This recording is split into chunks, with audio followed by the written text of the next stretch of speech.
வணக்கம். இன்றைக்கி நம்ம என்ன ரெசிபி பார்க்க போகிறோன்னா, ஒரு பொங்கல் ரெசிபி தான் பார்க்க போகிறோம். பொங்கல்ன உடனே வெண்பொங்கல் நினச்சிக்காதீங்க. முருங்கைக்கீரையை வச்சு தான் நம்ம இந்த பொங்கல் பண்ண போகிறோம். இதுக்கு முருங்கைக்கீரையை நல்லா ஃப்ரெஷ்ஷாக எடுத்து வாஷ் பண்ணி நல்லா க்ளீன் பண்ணி வச்சுக்கோங்க. இந்த பொங்கலுக்கு நம்ம நொய்யரிசி வச்சு இந்த பொங்கல் செஞ்சோம்னா நல்லாயிருக்கும். இல்லை நொய்யரிசி இல்லை, உங்கள்கிட்ட சாப்பாட்டு அரிசி தான் இருக்குன்னா நீங்கள் அதை வச்சு கூட பண்ணிக்கலாம். பொங்கல் செய்கிறதுக்கு நான் காஞ்ச மிளகா ஒரு 10 காஞ்ச மிளகா எடுத்து நான் கிள்ளி வச்சுக்கிறேன். புளி ஒரு 1.5 நெல்லிக்காய் சைஸ் அளவு நான் எடுத்து ஊற வச்சுக்கிறேன். ஏன்னா புளி பொங்கல்ன்றதால புளி கொஞ்சம் தூக்கலாக போட்டால் தான் நல்லாயிருக்கும். அதுக்கேற்ற மாதிரி போட்டுக்கோங்க. இப்போ அடுத்தது நான் வானல் சூடு பண்ணிக்கிறேன். வானல் சூடான உடனே ஒரு 8 ஸ்பூன் எண்ணெய் போட்டுக்கிறேன். நல்லெண்ணெய் போட்டாலும் நல்லா தான் இருக்கும், கடலெண்ணெய் போட்டாலும் நல்லா தான் இருக்கும், உங்களுடைய விருப்பம். நீங்கள் போட்டுட்டு கடுகு ஒரு அரை ஸ்பூன் எடுத்து எண்ணெய் சூடானவுடனே நான் அதில் போட்டுடுறேன். கடுகு வெடிக்கட்டோன்ட்டு நான் ஜீரகத்தை அது கூட சேர்த்துட்றேன். ஜீரகம் ஒரு 1/4 ஸ்பூன் ஜீரகம் சேர்த்துட்றேன். ஜீரகமும் வெடித்ததுக்கப்புறம் நம்ம அடுத்தது தாளிப்புளுந்து எடுத்து ஒரு அரை ஸ்பூன் சேர்த்துக்கிறேன் நான். அதுவும் சேர்த்து முடித்ததுக்கப்புறம் அது தீயறதுக்கு முன்னாடியே நம்ம கடலைப்பயிறு ஒரு ஸ்பூன் ஆட் பண்ணிக்கிறேன். இது ரெண்டும் போட்டோம்னா தான் நல்லாயிருக்கும் இந்த புளி பொங்கலுக்கு. உங்களுக்கு கடலைப்பயிறு உளுத்தம்பயிறு ரெண்டுமே அதிகமாக போடணுன்னா நீங்கள் கூட போட்டுக்கலாம், ஒன்றும் தப்பு இல்லை. அது கூட ஒரு 5 மிளகு சேர்த்துக்கிறேன். அவ்வளோதான். இதை அப்படியே நம்ம வதக்கி விடுவோம். வதங்கட்டும், ஆனால் தீஞ்சிடாமல் பார்த்துக்கணும். இப்போ பாருங்கள், லைட்டாக தீ ஆரம்பிக்கிறதுக்கு முன்னாடி நம்ம இந்த காஞ்ச மிளகாவை இது கூட சேர்த்துருவோம். காஞ்ச மிளகாவை சேர்த்து நல்லா வறுப்படட்டோன்ட்டு அதுக்கப்புறமா நம்ம என்ன பண்ணணும், பெருங்காயத்தூள் கொஞ்சம் போட்டுக்கணும். பெருங்காயத்தூள் போட்டோம்னா நல்லா ஃப்ளேவராக இருக்கும். இப்போ நம்ம தண்ணி ஆட் பண்ணிக்கலாம். நான் 2 டம்ளர் தண்ணி இதில் ஆட் பண்ணிக்கிறேன். ஏன்னா 1.5 டம்ளர் நொய்யரிசி தான் நான் எடுத்துருக்கிறேன்.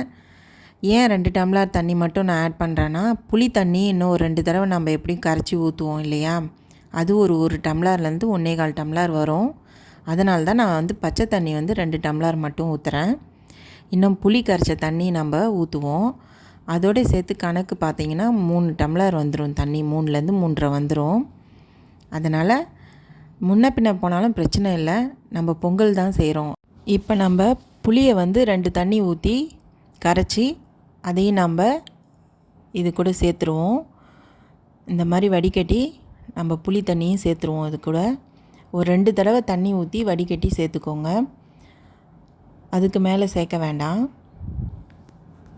இப்போ இந்த தண்ணியோடு சேர்த்து 3லேருந்து 3 டம்ளர் தண்ணிக்கிட்ட வந்துடும்.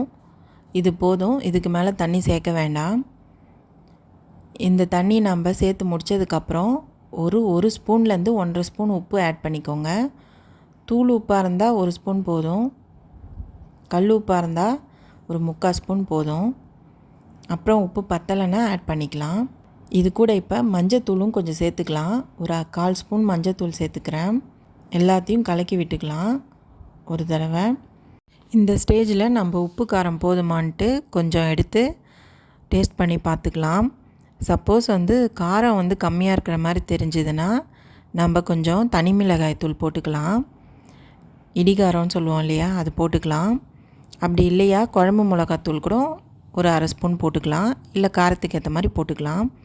எனக்கு காரம் கம்மியாக தெரியறதால நான் ஒரு 1/4 ஸ்பூன் இடிகாரம் போட்டுக்கிறேன். போட்டுட்டு எல்லாத்தையும் நல்லா ஒரு தடவை கலக்கி விட்டுக்கிறேன். இப்போ 10லேருந்து 15 நிமிஷத்துக்குள்ளே இது இந்த தண்ணி கொதிக்க ஆரம்பிச்சிடும்.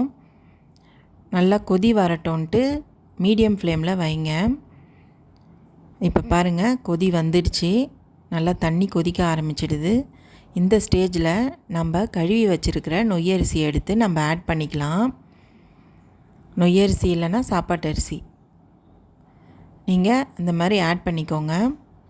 ஆட் பண்ணிவிட்டு அடுப்பை மீடியம் ஃப்ளேம்லேயே வைங்க. ஹை ஃப்ளேமில் வச்சா தீஞ்சிடும், இல்லைன்னா அடி பிடிச்சிக்கும் சாதம். அதனால் மீடியம் ஃப்ளேம்லேயே வச்சுக்கோங்க. இந்த மாதிரி எல்லா அரிசியும் நம்ம அந்த தண்ணியில் சேர்த்துட்டு நல்லா ஒரு தடவை கலக்கி விட்டுட்டு அப்படியே மீடியம் ஃப்ளேம்லேயே வச்சுடுவோம் அடுப்பை. அப்பப்போ கிண்டி விட்டுட்டே இருங்க, இல்லைன்னா அடி பிடிச்சிடும் சாதம். அப்பப்போ வந்து கிண்டி விட்டுட்டே இருந்தோம்னா தான் சாதம் அடி பிடிக்காமல் எல்லாம் வந்து ஒரே மாதிரி ஈவனாக வெந்திருக்கும். இப்போ பாருங்கள், பாதி வெந்துடுச்சு அரிசி. இன்னும் ஒரு 10 நிமிஷம் வந்துச்சுன்னா முக்கால்வாசி வெந்துடும். முக்கால்வாசி வெந்த உடனே தான் நம்ம கீரையை இது கூட சேர்க்கணும். இதை வந்து குக்கரில் கூட செய்யலாம். நான் வந்து வாணலில் தான் செய்வேன் எப்பயுமே. இது குக்கரில் செய்யணும்னு நினைக்கிறவங்க இதே ப்ரொசீஜரை ஃபாலோ பண்ணி அப்படியே குக்கரில் செஞ்சுக்கலாம். இப்போ பாருங்கள், நல்லா சாதம் வந்து பதம் வெந்துடுச்சு. இந்த ஸ்டேஜில் நான் வந்து முருங்கைக்கீரையை ஆட் பண்ணிக்கிறேன். நம்ம கழுவி வச்சுருந்த முருங்கைக்கீரையை இது கூட ஆட் பண்ணிக்கலாம். அப்புறம் இதை நல்லா கிண்டி விடுங்க. நல்லா முருங்கைக்கீரை நல்லா ஒன்றோட ஒன்று சேர்ந்து சாதத்தோடு வேகிற மாதிரி நல்லா கிண்டி விட்டுடணும். இதில் வந்து முருங்கைக்கீரை எவ்வளோ போடணுன்றதெல்லாம் அளவு கிடையாது. நம்மளுக்கு நல்லா முருங்கைக்கீரை நிறையா போட்டு சாப்பிட்டா பிடிக்கும்னா நம்ம நிறையா போட்டுக்கலாம். இல்லை ரொம்ப போட்டால் பிடிக்காது, சும்மா ஒரு 4 போட்டால் போதும் அப்படின்னா சும்மா கொஞ்சமாக உங்களுக்கு தேவையான அளவுக்கு ஒரு கைப்பிடி கூட போட்டுக்கலாம்.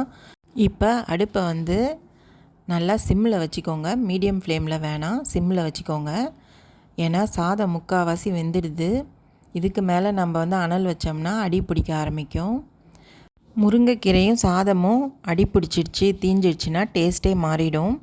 அதனால் நம்ம அதை கொஞ்சம் பார்த்து கிண்டி விட்டுக்கணும். இங்கே பாருங்கள், சாதம் இப்போ ஃபுல்லாக வெந்துடுச்சு, முருங்கைக்கீரையும் நல்லா வெந்துடுது. நான் இந்த ஸ்டேஜில் இதை இறக்கிடுறேன், ஸ்டவ் ஆஃப் பண்ணிடுறேன். நம்ம புளி பொங்கல் ரெடி ஆகிடுச்சு.